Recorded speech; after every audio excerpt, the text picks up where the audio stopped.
Hello YouTube. Well, it looks like this camera in the car thing is going to work out. So you'll probably see a lot of my videos like this from this angle as I'm making my commute to school. It's a nice period of time where I can't really do a lot with, looking at something, but I can certainly do talking. And so that's all most of my videos really need is me sitting here talking. So this is almost definitely what I'm going to do from now on. I was very happy with the sound on when I went on the highway in that other video, because I really expected, with the wind blowing by and whatever else going on, that, there would be a lot more background noise and a lot than there actually was. So, I was very pleased with that. Anyway, I wanted to add to my one possible topic to my topics video thing I made. I want to elaborate some on vegetarianism and eating meat and some important aspects that I'm pretty sure I remember doing a video on vegetarianism already, but I don't think I covered some things that I want to talk about.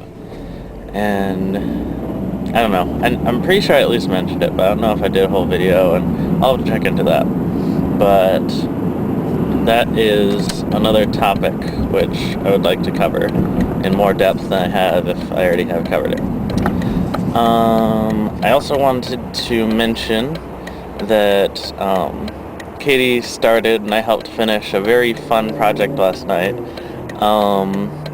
Basically, it's a little bit of a long story, but the ferrets have this one cage. It's got 4 floors, and they've got a floor for food and water and a floor for sleeping, and the bottom one has litter in it, and then the top one doesn't really have any purpose, but it's a pretty nice cage. And we actually got a second, much smaller one back when we first got Sola, because she was having a lot of trouble. She wasn't really understanding that she needed to use the litter box. She was just using any corner of the cage. Most ferrets instinctually, that is right, use a corner, but she didn't really understand that it had to be down in the litter part. So we got a separate cage that was pretty much just a litter box and a ledge, and there was only really enough room on the ledge for the food and water, and we were pretty sure she wouldn't go by her food and water. And then we hung down a little hammock bed thing from it that we had, and it worked. She actually litter trained essentially, and realized that when she went, it had to be there. And so when we put her back in the big one, she used the litter in there. So that worked out perfectly. But then we had this other separate cage that we really weren't using very much. Hold on a second while I merge. Okay, I'm on the highway now. So cruise control is set, and we are good to go. Well, so as I was telling you, we had this extra ferret cage that was, a lot smaller. We wouldn't want to separate them, obviously. But we were kind of thinking of what to do with it. But for a while, we were just using it to kind of transfer them in while we cleaned out the big one or something like that. But Katie has had this idea for a while, but never really the drive to implement it or the free time to implement it. That we could use some of those little tunnels and, make different paths from different parts of the big cage to other parts, and, going up over it and fun things like that.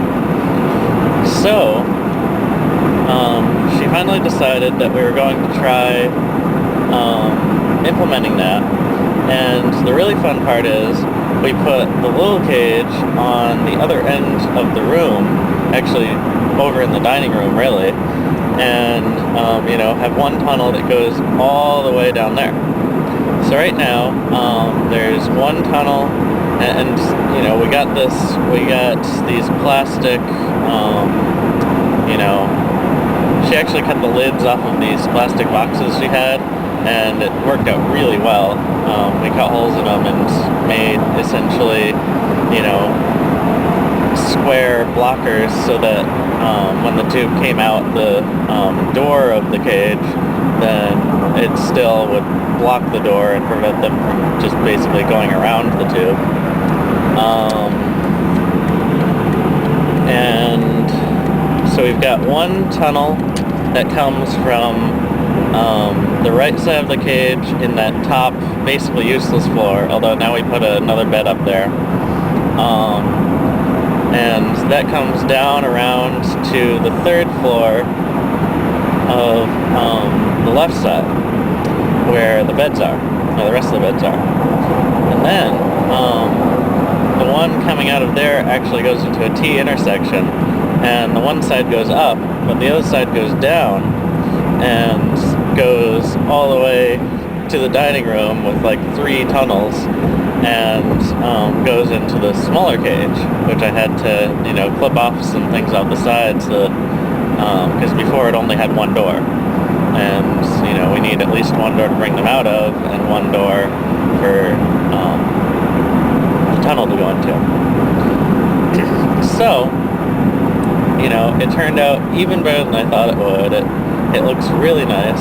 The only problem that we're encountering right now is that a couple of the tunnels are a bit older, and they've got some smaller holes in them, which the ferrets have decided to make bigger holes because it means that they'll be able to run around the house freely.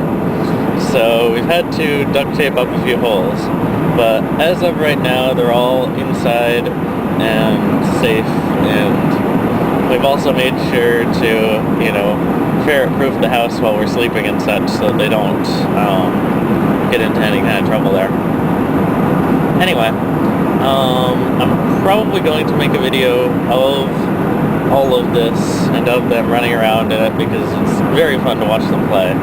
But I guess I just wanted to talk about it right now because, we just did it last night. It was fun. Okay, I think that's about all for this video. It's probably starting to run a bit long. I'm not quite sure which video I'm going to do next, but I will probably use one of my ideas and make another in the car video because I've still got a little while to prep. Okay, see you then.